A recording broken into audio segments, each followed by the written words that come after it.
Yahweh, soberano Pai Celestial. No poder do nome do nosso Senhor Cristo Jesus, nos abençoa e nos guarda, nos ilumina e nos guia por um bom caminho. Aleluia, amém. Estudo Bíblico, Atos dos Apóstolos 20 verso 20.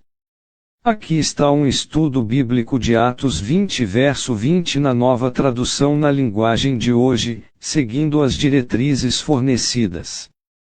Introdução: Atos 20 narra a despedida de Paulo dos presbíteros da igreja de Éfeso em Mileto. Este capítulo marca um ponto de transição na vida de Paulo, pois ele está se dirigindo a Jerusalém, ciente de que o aguardam dificuldades e sofrimentos.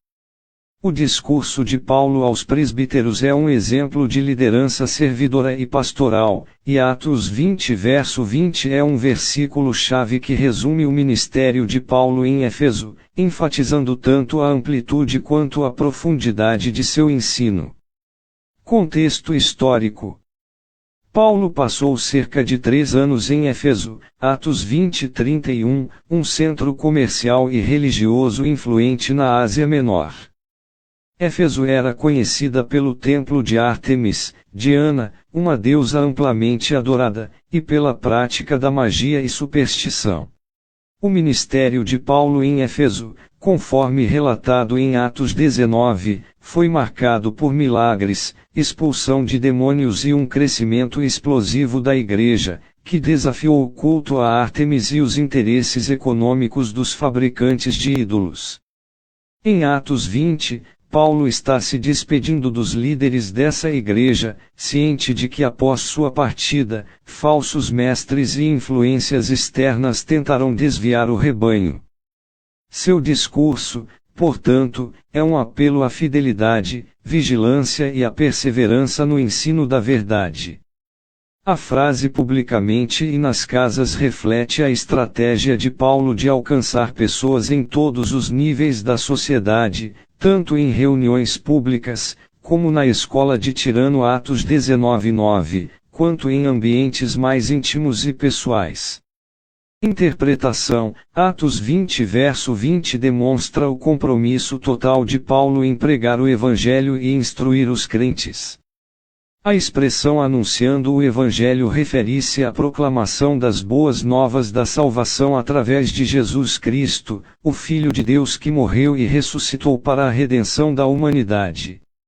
A palavra ensinando, por outro lado, implica um aprofundamento na compreensão da fé cristã, ajudando os crentes a crescerem em conhecimento e maturidade espiritual.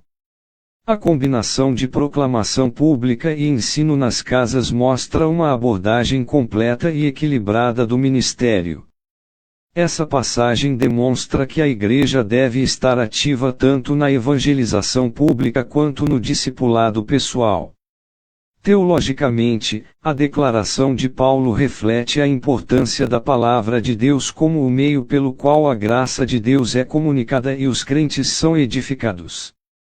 A ênfase na pregação e no ensino alinha-se com o princípio protestante da sola scriptura, que afirma a autoridade suprema das Escrituras em matéria de fé e prática. Para os cristãos de hoje, Atos 20 verso 20 serve como um chamado a imitar o exemplo de Paulo na proclamação do Evangelho e no ensino da Palavra de Deus. Isso pode envolver compartilhar a fé com amigos e vizinhos, participar de estudos bíblicos em pequenos grupos ou servir como professor na igreja.